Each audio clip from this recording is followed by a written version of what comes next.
presenting Orson Welles as the third man.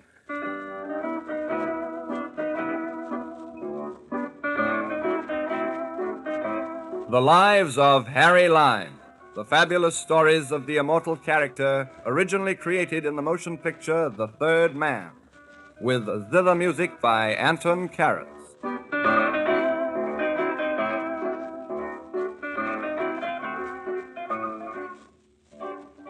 In my youth, after a serious study of all the good causes that can lay just claim to a man's attention, I decided to work for the best cause of all, the cause of Harry Lime. But though I subsequently spent my life performing pecuniary sleight-of-hand tricks, it cannot be said of me that I dealt in unattractive merchandise. Whenever I sold a gold brick, it was a highly polished article indeed. Perhaps you'd like to hear about one such commercial venture.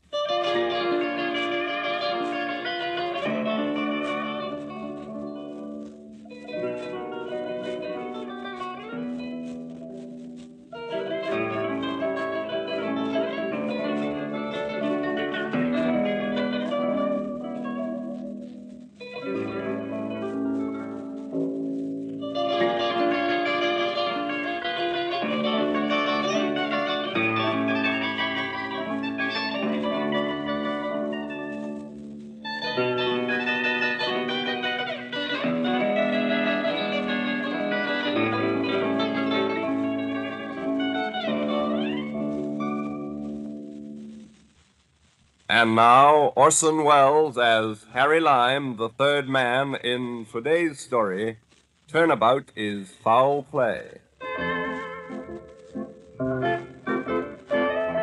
It was in Bern, Switzerland, where a number of people in the International said had come for a half-year's rest to make them fit for a half-year of weekending.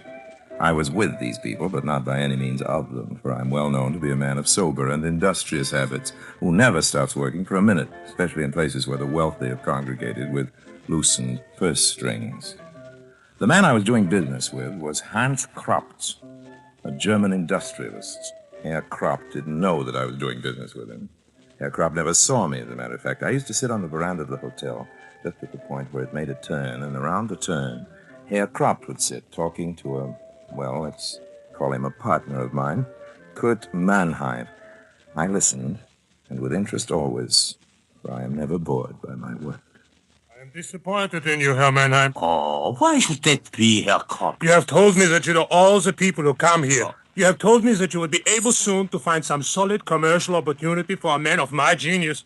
But the schemes you have come up with... I have merely been filling in the time until something really interesting comes along, Herr Kopp. It will never come along. But it has come along, Herr Kopp. It has? Today.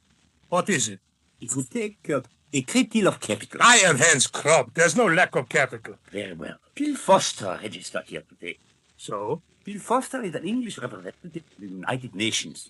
So? He's in charge of United Nations plans for the industrialization of Western Europe. That is interesting. I thought it might be, Herr Kroptz. If I could get to a man like that... If you could get to a man like that, if you could learn what plans the United Nations has, you could build a fortune greater than the one you had before the war, buying the right property, going into the right business in the right place. You do not have to teach me the alphabet of commerce. This Foster, is he corruptible? Oh, he's already corrupt. Good. Can I trust him? If you pay. There will be no difficulty then. Except that he will not trust you. What do you mean? He is cautious. He deals with people he knows. Don't you know him? Not that well. Then your information is absolutely useless. Not quite. I know someone who does know him. Who? Harry Lime. And who is Harry Lime? Surely you have seen him around this hotel. Tall, distinguished. And Foster would do business with this Harry Lime? Without hesitation, without question. And how can I be sure that Harry Lime will not cheat me? You can be sure of that.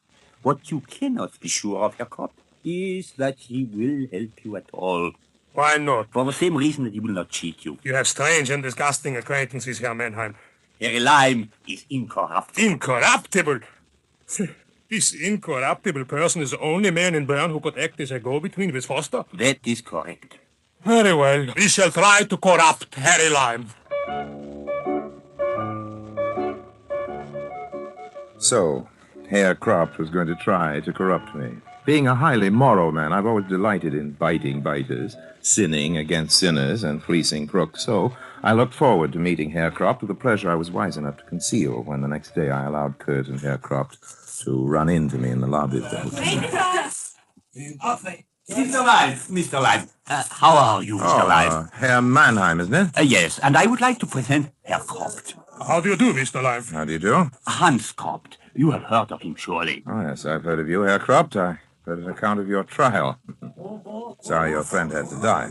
My friend? Yes, chap named Adolf Hitler. Oh, you are too harsh, Mr. Lime. I did only what any patriotic businessman under Hitler would have done. That's probably true. I've many times noticed that patriotism blunts the sense of smell. Mr. Lime, perhaps you and Herr Cropt could find some ground for mutual aid. We try. Perhaps we can find something, but do we have to try? Well, I was just suggesting... You were just suggesting that since Herr Cropt and I are guests in the same hotel, we can at least be civil to each other? Is that it? Oh, I'm sure that is what Herr Mannheim meant. Well, that's the way it'll be. We can be civil to each other, Herr Cropt. We can smile, we can bow, but at a distance, please, because my flesh is sensitive to knives in the hands of those who slap me on the back. Good day. Now Herr Cropt was sure that I was the incorruptible public official that my friend Kurt Mannheim had represented me to be, and if I continued to let him think so, it's only because as a point of honor I never tell the truth to liars. Later the same day, I listened once more from my station just at the turn of the veranda to a conversation between Kurt and Cropt. This man Lime is going to be difficult. I told you how it would be. There is no other way to get at Foster? No other way that I know of. What are Lime's weaknesses? He has none. Gambling? Lime. Does he drink? He holds it when he does. Does he like books or plays, operas, symphonies? Does he have a secret vice? Is there anything at all in his background that Herr you can... Cropt, let me assure you, I know the techniques of breaking down a man. I have investigated carefully. I have found nothing. You say he is a bachelor? Yes. Doesn't he get lonely? Who knows? Now, a woman could possibly difficult.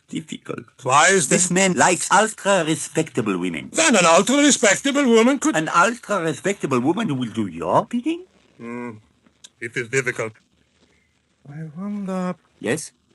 I wonder if Mr. Lime would like my daughter. Herr Cropt, you'd use your own daughter on a job like this? I would not let her know what I was about. I could not let her know. You know why? Why?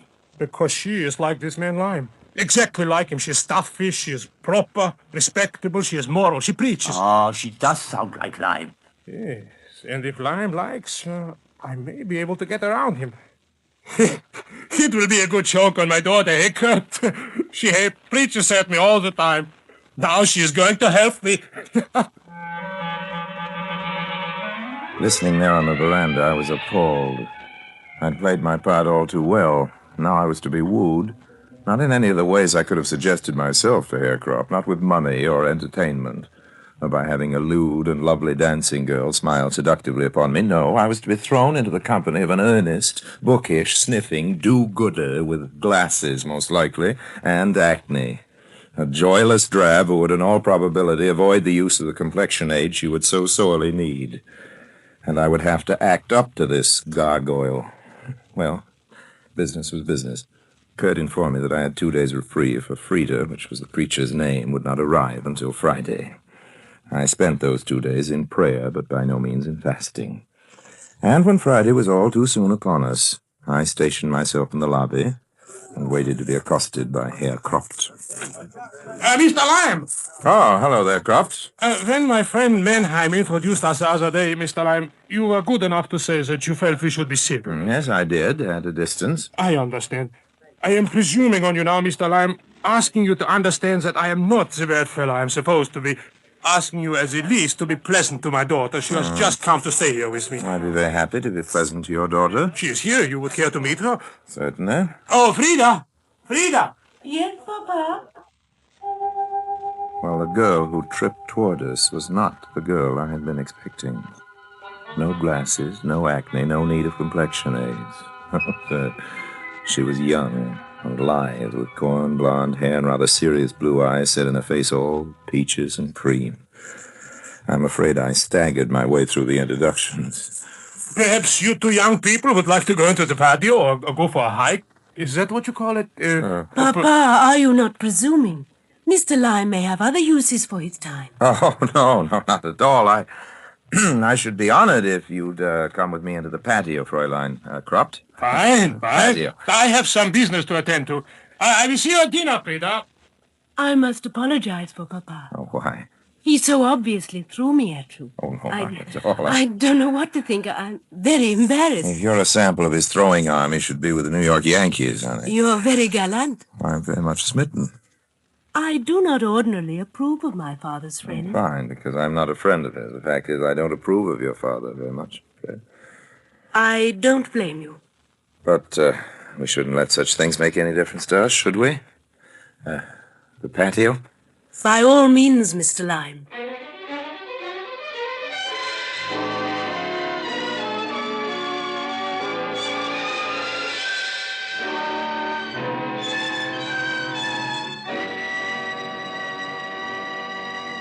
In a moment, Orson Welles returns as Harry Lime, the third man. And now, Orson Welles as Harry Lime, the third man, continues in today's story, Turnabout is Foul Play. Frida and I danced and skied and dined and walked together every day and every evening. My father beamed whenever I called at his suite for Frida, made no attempt to approach me. He wanted to be quite certain that I was hooked before he started to reel me in, and as far as I was concerned, I didn't mind waiting for him to come to the point. Not when I was constantly in such lovely company. It was Frida herself who finally brought things to a head. One night when we were sitting over coffee after dinner in the corner of the hotel lobby. Harry, Yeah? we hadn't spoken much about my father. No, we haven't. I know you disapprove of him. Oh, I'm sorry, but I do. It's all right. I do, too. And I think I can speak frankly to you. Well, I just hope you could, Frida. He's up to You something. mean the sort of thing he used to do before he went to prison? Yes, I'm sure of it. He's carrying 30,000 English pounds in a money belt. 30,000 Yes. English pounds. I counted it when he was bathing yesterday. And Harry, I wouldn't bother you with this, but I think it has something to do with you. With me? How could that be? You're an official of the American government, aren't you? Oh, of course not. Yes, you are. I heard my father talking to that Kurt Mannheim about you. I know it's supposed to be a secret, and I wanted to warn you. My father knows you're with the American government. Well, thank you, Frida. I don't know how he discovered my secret, He but... discovers everything. He wants something from you. I feel so ashamed. I'm afraid he introduced us because he thought that you might... Well, but you would like me. Well, if that's so, darling, I must tell you he was right. Well, how are the young people, huh? Hello, Herr Krupt. You both look so serious. Papa, sit down a minute. Yeah? I've been telling Harry that you're up to something, well, Shall we say, unsavory, Herr Krupt? The things one has to bear from one's moral and suspicious children, Mr. Lime. Frida will not let me forget the mistakes I made when I was younger. What she says is quite untrue, of course. is it? Then why are you carrying 30,000 pounds in your money belt? You have been searching my clothes, Frida? I won't apologize. No, you will not apologize. You will only condemn. You haven't explained what you're doing with that much money.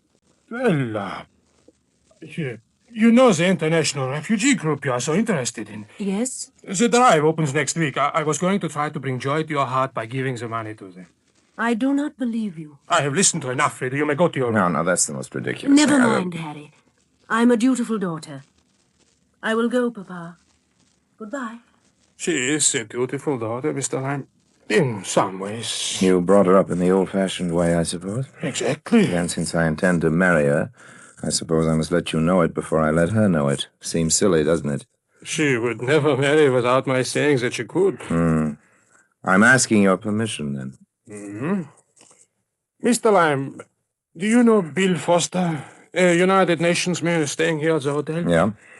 I am anxious to meet him. Well, that ought to be quite easy. I am anxious also to be recommended Let's to be him. plain spoken, Herr Krupt. I know that Bill Foster has in his possession the UN plans for the industrialization of Western Europe. You want to bribe him, isn't that it? But you have to put it that way, Mr. Lime. I'm one of those efficient Americans you hear about, Herr Krupt. I like to save time. Very well, I wish to bribe him. Now, about my daughter, Frida. It's too bad that she would never marry unless her papa said she might. And now you're bribing me. Oh, not at all, Mr. Lime. Of course, I would want her to marry some person who was friendly to her. Okay, you don't have to spell it out, Herr Croft. Take your time, Mr. Lime. I love your daughter very much. I want very much to marry her. So? Well, I'll get in touch with Bill Foster for you.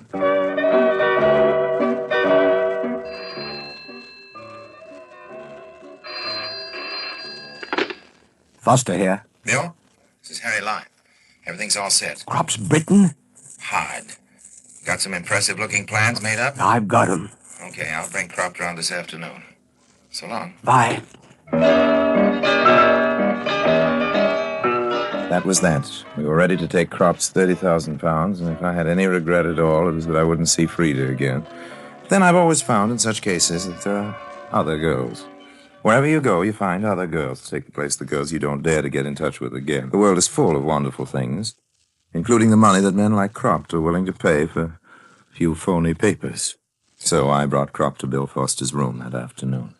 It's a great pleasure, Mr. Foster. I've been wanting to meet you for a long time. Then we can get right down to business. Harry tells me your errand isn't philanthropic. Harry wouldn't tell you anything if it weren't for a rag and a bone and a hank of hair. He likes my daughter, Mr. Foster. Yes, he told me about that. Now, I understand you want access to the UN plans for the industrialization of Western Europe. A blunt man, I like that. I can let you have them for 48 hours. For a price. Herr Croft has money. Yeah. How much? Shall we say 10,000 pounds? You can make millions with these plans. 15,000. Herr Croft, you know how distasteful this is to me. I myself wouldn't touch a penny of your money. I've no respect for either one of you, but in the context of this crooked business, I find myself unhappily associated with you, and I cannot permit one of you to cheat the other. Oh, don't worry, Harry, old boy. I wouldn't take him up on an offer of 15,000. I'd want 20 at least. I will meet that price. 20,000 pounds. 30,000. He said 20. Isn't that good enough? Oh, 20,000's good enough, all right, but you're carrying 30,000. That's even better. If you're carrying that much, that's the amount I want. Disgusting. I hope you know, Mr. Lime, you have just cost me 10,000 pounds. Well, why don't you look at it this way, Croft? You haven't so much lost 10,000 as you have gained a son. All right. I shall want to take the plans and have my experts examine them before I pay any money at all. Is that so? I shall want the money before I let those plans out of my possession. Isn't Mr. Lime's word good enough for you? Mr. Lime must not guarantee that you will return the plans to me if you got them without paying for them. Now tell him, Mr. Lime. Tell him that... I can't tell him what I don't know, old man. You're not particularly honest, Herr Croft. You might take the plans. After all, you might copy them and return them to Foster, if you return them at all, without payment. Yes. It'd be like you. Even be good business, I suppose. But I must have my experts examine them. I must know what I am buying. Herr Croft's point of view is reasonable, too, Foster, you know. Well, he won't get the plans till I get the money. Wait a minute. We both want this deal to go through. There must be a... Yes. We are both convinced of Mr. Lime's honesty, are we not? I am. And I. Thank you, gentlemen. You give me the plans, and I give the money to Mr. Lime to hold until my men have examined them. No. I was willing to bring you two together, but I don't want to have anything to do with the money. It seems like a reasonable proposition to me, Harry. The money is tainted. Nobody is asking you to keep the money. Well, I should hope not. Oh, we just want you should hold it. I don't like the idea But that's at all. unreasonable, Harry. You're in it this far. Yes, I'm in it this far. Goodness knows. Here's the money. Take it.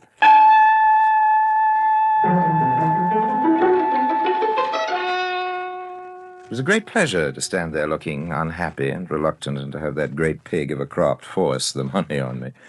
Well, I finally allowed his entreaties to prevail and stuffed the 30,000 pounds into my pockets. Foster then produced the completely spurious plans and blueprints, and Croft took them and left. Now we had to act fast. Foster gathered up his luggage. He was all packed, of course, and we went immediately to my room, where my luggage awaited us. There was always the danger that Croft might see us in the lobby, so we took the time to arrange 2 envelopes, one with the money in it and one containing strips of newspapers. The envelopes looked alike, so if by chance we should find it necessary to return the money to Croft, we could switch the envelopes on him. Now we were ready to go. But at that moment, there was a knock at the door. What's that? I don't know. Andrew would answer it. Harry! Oh, come in, Frida. This is Mr. Foster. How do you do? I was just about to bring him to the station, Frida. Harry and Mr. Foster, Here are the plans my father got from you. I don't get this. I heard my father talking to some of his men on the telephone, telling them to get right over and examine these plans. I knew he couldn't have come by them honestly, so I took them. Foster, you'll be late for your train. You'd better go. I won't be able to help you now. Well, all right. Here, don't forget this bag. Oh, no, of course. You know where I'm staying? Oh, yes, I know. All right, toodaloo. And thanks for the plans, miss. We won't prosecute your father. Now, Harry, what about the money my father gave you to hold? Oh, well, you know about that, too? Yes. Frida, I swear it was for love of you. I never wanted to get mixed up in this. I know all that. Papa chuckled over that with Kurt Mannheim. I heard him. I listen all the time. Now, what about the money? The money, yes. Do you know, I think we ought to teach your father a lesson and not return this money to him. I'm glad you feel that way, because that was my thought, too. Oh, it was? Yes. We'll use that money as he pretended he was going to use it. We'll give it to the refugee group. Harry, don't you think that's a wonderful idea? Oh, yes, it's perfectly wonderful.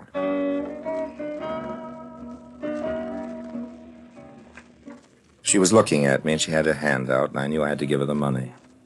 But the preparations I'd made to fool her father would be equally useful with her, I was sure.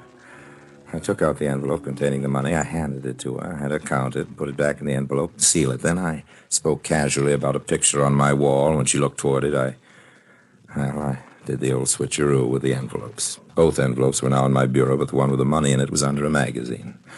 I strolled casually into the bathroom, combed my hair, and when I came back, she picked up the envelope that was lying in plain sight, and we left for the offices of the refugee organization. This will teach Papa exactly the kind of lesson he needs. I was afraid that she would allow the officials of the refugee group to open the envelope in our presence. But she was just as willing as I was simply to leave it and go outside. So everything was okay. And now to get rid of her. Are you going back to the hotel, Harry? No, I'll have to leave you. I'll see you tonight, Frida. All right. But, Harry, one moment. Kiss me. It's a pleasure. I kissed her. It was a pleasure. I was kissing her goodbye, so it was a lingering kiss. Then it seemed she wanted to borrow my pen and some paper. She wrote something. Here, take this. Don't look at it unless you do not see me tonight. Do not ask me what I mean. If you do not see me tonight, read this. Otherwise... I took it. We parted. When I was able, I went back to the hotel, checked out, and caught a night train. It wasn't until I was well on my way that I thought again of a note. I took it out and, rather expecting to be amused, started to read it. But as I read, I grew more and more horrified. In my mind's ear, I could hear her voice reciting every syllable of that note. Harry, darling, I love you. But I have been the daughter of a criminal. I cannot be the wife of another criminal. Yes, I know that you are that. I even knew that you switched envelopes on me. And when you went into the washroom, I switched them back. Don't feel too sad about losing the money. The refugees need it. Love, Frida.